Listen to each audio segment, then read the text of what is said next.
Good morning students. आज का जो हमारा टॉपिक है फ्रीक्वेंसी टेबल हम पढ़ चुके हैं पिछली क्लास में। आज हम पढ़ेंगे कि डेटा को ग्राफ के फॉर्म में हम कैसे अरेंज करते हैं, है ना। किसी भी डेटा को हम ग्राफ में कैसे रिप्रेजेंट कर सकते हैं वो सीखेंगे। तो अपना है बार ग्राफ का टॉपिक, ठीक है। बार ग्राफ के थ्रू हम इस डेटा को रिप्रेजेंट करेंगे। देखिए ये हमारे पास में डेटा किस चीज का है। एक साइड में दे रखा है वीक डेज और एक जगह एक साइड का जो कॉलम है वो दे रखा है नंबर ऑफ न्यूज़पेपर्स, ठीक है ना। तो मतलब मंडे को कितने न्यूज़पेपर्स का जो है सप्लाई हुआ, है ना, मतलब कितना सर्कुलेशन हुआ नंबर न्यूज़पेपर्स का, ठीक है। मंडे को कितना हुआ, ट्यूसडे को कितना हुआ, वेडनेसडे को, ये सब कुछ अपने को यहाँ पर दे रखा है। जैसे मंडे को 3000 न्यूज़पेपर्स का सर्कुलेशन हुआ है ना। ट्यूसडे को 3500 का सर्कुलेशन हुआ है। इस टाइप से हमें ये न्यूज़पेपर के बेस पर एक डेटा दे रखा है और हमें इसको क्या करना है, इसको हमें बार ग्राफ पर रिप्रेजेंट करना है, ठीक है।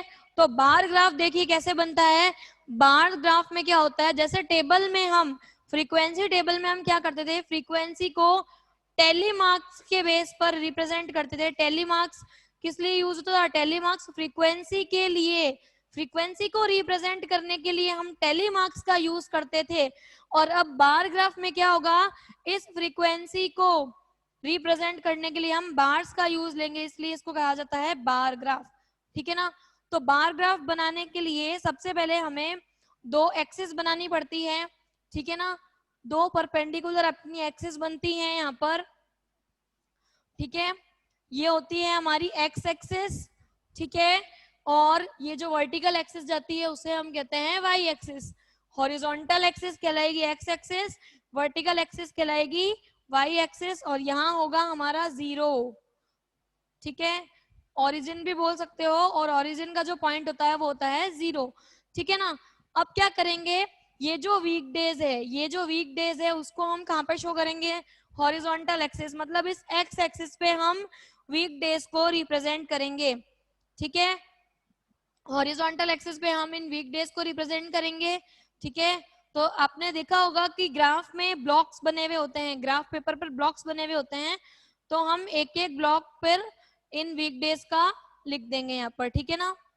चलिए तो हम यहाँ पर पहले डिवाइड कर लेते हैं इसको। जैसे हमने यहाँ पर एक बॉक्स छोड़ दिया तो ये एक बॉक्स हो गया हमारा मंडे का, ठीक है। फिर हमने एक बॉक्स छोड़ दिया वापस से, तो हमारा जो दूसरा ब्लॉक आ जाएगा वो किसका हो जाएगा, ट्यूसडे का हो जाएगा, ठीक है। फिर हमने एक ब्लॉक छोड़ा तो ये अगला जो ब्लॉक है वो हो जाएगा हमारा वेडनेसडे का। फिर हमने एक ब्लॉक छोड़ा, फिर नेक्स्ट थर्सडे, फिर अगेन हम एक ब्लॉक छोड़ेंगे और फिर हमारा ये हो जाएगा फ्राइडे का अगला ब्लॉक। फिर एक ब्लॉक छोड़ के जो हमारा नेक्स्ट ब्लॉक है वो हो जाएगा हमारा सैटरडे का, ठीक है। इस टाइप से हमें ग्राफ को कंप्लीट करना पड़ेगा। ये तो हो गई हॉरिजॉन्टल एक्सिस की बात। अब वर्टिकल एक्सिस पे अपने को क्या करना है कि ये जो फ्रीक्वेंसीज है, ये जो फ्रीक्वेंसीज है इसको यहाँ पर डिनोट करना है, ठीक है। अब देखिए हमें यहाँ पर पता पड़ रहा है कि जो हमारी फ्रीक्वेंसीज दे रखी है वो थाउजेंड्स में दे रखी है, तो हम यहाँ पर 1000 का गैप लेके फ्रीक्वेंसी को डिनोट कर सकते हैं। अगर आपकी हंड्रेड्स में हो तो आप हंड्रेड्स का गैप लेके कर सकते हो, ठीक है ना। अगर टेंस में हो तो टेंस का जिस अकॉर्डिंग अपनी फ्रीक्वेंसी होगी उसके अकॉर्डिंग हम सुटेबल गैप लेके यहाँ पर फ्रीक्वेंसी को डिनोट कर देंगे। तो अभी हम 1000 का गैप ले लेते हैं यहाँ पर 1000, फिर नेक्स्ट ब्लॉक के आगे 2000, फिर नेक्स्ट ब्लॉक 3000, नेक्स्ट 4000, नेक्स्ट 5000, और हमारी जो हाईएस्ट फ्रीक्वेंसी है वो 5000 तक की जा रही है। तो 5000 तक हमारा इनफ है फ्रीक्वेंसी, ठीक है ना। अब इसको रिप्रेजेंट करते हैं। देखिए मंडे का दे रखा है 3000, तो इसका मतलब जो मंडे की फ्रीक्वेंसी है वो 3000 है। तो 3000 को हम किससे शो करेंगे, बार से शो करेंगे मंडे वाले कॉलम में। तो चलिए देखो ये बना देते हैं, हमारा ये बन गया बार, ठीक है। ये बन गया हमारा 3000 तक, ये मंडे का 3000 तक बार बन गया, ठीक है। इस 3000 को हमने बार से रिप्रेजेंट कर दिया। फिर हमारा नेक्स्ट ट्यूसडे का है 3500। इसका मतलब ये जो 3500 कहाँ आएगा, ये 3000 और 4000 के जस्ट मिड में आएगा। ठीक है, तो जो ग्राफ का ब्लॉक होता है उसके अंदर मिड में एक लाइन थोड़ी डार्क हाईलाइट की हुई होती है, तो वहां तक हम इसको लेके जाएंगे। ठीक है, तो ये हो जाएगा हमारा 3500, 3500। उसके बाद में वेनसडे, तो वेनसडे का आ जाएगा आपका 2500। इसका मतलब 2000 और 3000 के बीच में आ जाएगा 2500। ठीक है, 2500, तो 2 और 3 के बीच में यहाँ आ जाएगा ये वेनसडे का बार 2500, 2500। नेक्स्ट थर्सडे का 4000 तक है, तो हम इसका बार कहां तक ले जाएंगे, 4000 तक ले जाएंगे। ये हो गया हमारा 4000 तक। ठीक है, उसके बाद में हमारा जो नेक्स्ट है फ्राइडे, फ्राइडे का कहां तक है, 2000 तक है।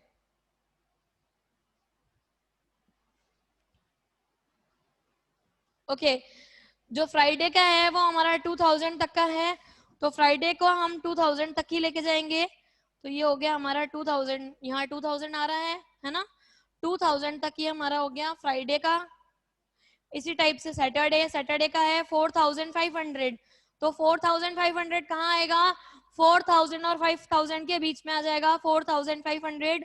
तो इसका जो बार है वो 4500 तक जाएगा, मतलब 4 से थोड़ा सा ऊपर और 5000 से थोड़ा सा नीचे मिड में। ये हो गया हमारा सैटरडे का। ठीक है, उसके बाद जो हमारा संडे का है, अगेन यहाँ पर एक ब्लॉक छोड़ के और हम संडे का बनाएंगे। संडे का हमारा 5000 तक है, तो ये हमारा चला जाएगा 5000 तक।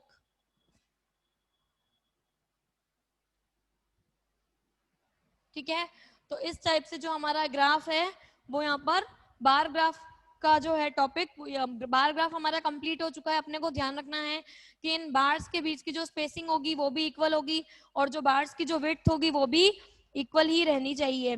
ठीक है ना, तो ये हो गया हमारा बार ग्राफ। अब हमारा पास में जो भी था, ये तो वीकडेज है और ये क्या है, नंबर ऑफ न्यूज़पेपर्स है। तो इस टाइप से इस टेबल को हमने इस बार ग्राफ के फॉर्म में रिप्रेजेंट कर दिया। इस टाइप से हमारा बार ग्राफ रिप्रेजेंट होगा। ठीक है, अब बार ग्राफ के बाद में जो दूसरा आता है वो आता है हिस्टोग्राम। बार ग्राफ का एक टाइप समझिए हिस्टोग्राम। ठीक है, हिस्टोग्राम कैसे बनाते हैं देखिए। यस क्लास, अब हम दूसरे टाइप जो बार ग्राफ बनता है जिसको हम कहते हैं हिस्टोग्राम। क्या कहते हैं, हिस्टोग्राम। हिस्टोग्राम वो देख लेते हैं कैसे बनता है। हिस्टोग्राम बार ग्राफ का ही एक टाइप है, बस थोड़ा सा चेंज क्या आएगा इसके अंदर। देखिए, हिस्टोग्राम कब बनता है, जब हमें इस टाइप के क्लास इंटरवल्स दे रखे होते हैं, उस कंडीशन में हिस्टोग्राम बनता है। मतलब अगर ग्रुप डेटा की ग्रुपिंग में, अगर ग्रुप डेटा की अगर टेबल दे रखी है तो उस कंडीशन में हमारा हिस्टोग्राम बनेगा। ठीक है ना, ये बार ग्राफ का ही एक टाइप है। कैसे बनेगा, सबसे पहले हमने दो एक्सिस बना ली, एक्स एक्सिस और वाई एक्सिस, जैसे हमने बार ग्राफ में बनाई थी। ठीक है, उसके बाद में हमारा जो इधर का जो मैटर है ना, जो ये हमें क्लास ग्रुप्स दे रखे हैं, उसको हमें हॉरिजॉन्टल एक्सिस पर रिप्रेजेंट करना है। तो हमने ये 10 20 20 30 दे रखा था, तो हमने 10 10 के गैप पर ले लिया 10 20 30 40 50 60 60 तक लास्ट है, तो हमने 60 तक ही यहाँ पर लिया है। ठीक है, तो अब यहाँ पर जो इधर फ्रीक्वेंसी दे रखी है, फ्रीक्वेंसी को हम इस वर्टिकल एक्सिस पर शो करते हैं। ठीक है, फ्रीक्वेंसी को वर्टिकल एक्सिस पर शो किया जाता है। तो फ्रीक्वेंसी को वर्टिकल एक्सिस पर शो करने के लिए देखिए ये सब टेंस में आ रहा है ना, तो यहाँ पर जो गैप है वो बहुत कम है, सबसे हाईएस्ट वैल्यू हमारी 15 हो रही है। अगर हम 1 1 का गैप भी लेके चलेंगे, 1 2 3 4 5 6 7 8 9 10 11 एंड सो ऑन 15 तक, तो 15 तक ये चले जाएगा अपना वर्टिकल एक्सिस। ठीक है, अगर हम चाहें कि हम 2 2 का गैप लें तो कैसे हो जाएगा, 2 4 6 8 10 12 14 16 18 20, इस टाइप से हम अपने कंफर्टेबल के जैसे हम कंफर्ट हो उस अकॉर्डिंग हम यहाँ पर जो है फ्रीक्वेंसी को रिप्रेजेंट कर सकते हैं।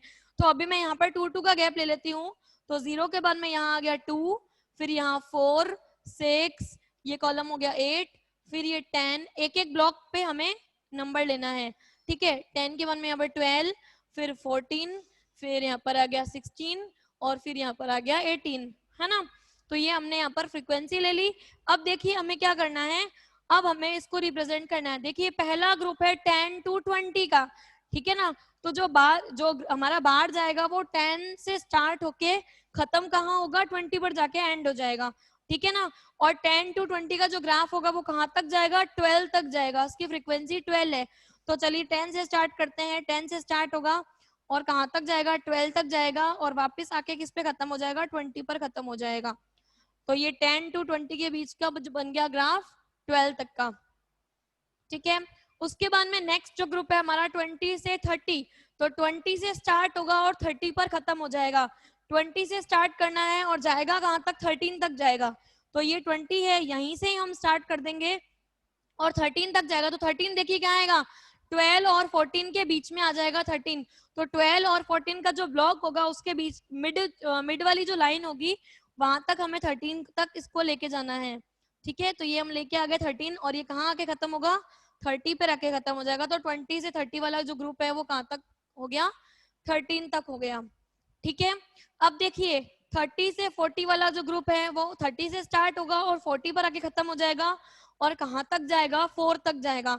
तो 4 हमारा लगभग यहीं तक ही आ रहा है। तो 30 से स्टार्ट हुआ, ये 4 तक गया और ये वापस कहाँ आके खत्म हो गया, ये 40 पर आकर खत्म हो गया। तो ये हो गया अपना 30 से 40 का ग्रुप 4 तक। फिर 40 से जो 50 वाला ग्रुप है वो 15 तक जाएगा। तो 40 से स्टार्ट हो जाएगा और 15 कहाँ आएगा, देखिए 14 और 16 के जो मिड में लाइन होगी वहां तक आएगा। तो ये हमने यहाँ तक बना दिया, ये आ गई यहाँ तक, लगभग ये 15 वाली लाइन आ जाएगी, हम देख लेते हैं मेजर करके। और फिर ये आके 50 पर खत्म हो गया। तो मतलब 40 से जो 50 वाला जो ब्लॉक है वो कहाँ तक गया आपका, 15 तक गया, ठीक है। फिर 50 to 60 वाला ग्रुप जाएगा 6 तक। तो 50 से स्टार्ट होगा और ये 6 तक जाएगा। 6 हमारा देखिए कहाँ तक आ रहा है, यहाँ तक आ रहा है। तो यहाँ पे ये आके और ये 60 पे खत्म हो जाएगा। तो 50 से 60 वाला ग्रुप आ गया 6 तक। अब देखिए ये बार ग्राफ का ही एक फॉर्म है, जो हिस्टोग्राम है वो बार ग्राफ का ही एक फॉर्म है। और ये कब बनेगा, जब हमें क्लास इंटरवल गिवन हो। जब हमें क्लास इंटरवल गिवन हो तब हमारा हिस्टोग्राम बनता है। अब देखिए इसमें डिफरेंस क्या आ रहा है, डिफरेंस ये आ रहा है कि जो बार ग्राफ बन रहा था हमारा वो इंडिविजुअल बार्स बन रहे थे, है ना, इंडिविजुअल बार्स बन रहे थे। बट यहाँ पर जो बार्स है वो ग्रुपिंग में बन रहे हैं, मतलब एक जहां खत्म हो रहा है वहीं से ही दूसरा स्टार्ट हो रहा है इन क्लास इंटरवल की तरह। तो ये हो जाएगा अपना हिस्टोग्राम, ठीक है। चलिए तो बार ग्राफ और हिस्टोग्राम सबको क्लियर हो चुका होगा आई थिंक, ओके। चलिए अगला जो टॉपिक है वो हम नेक्स्ट क्लास में पढ़ेंगे।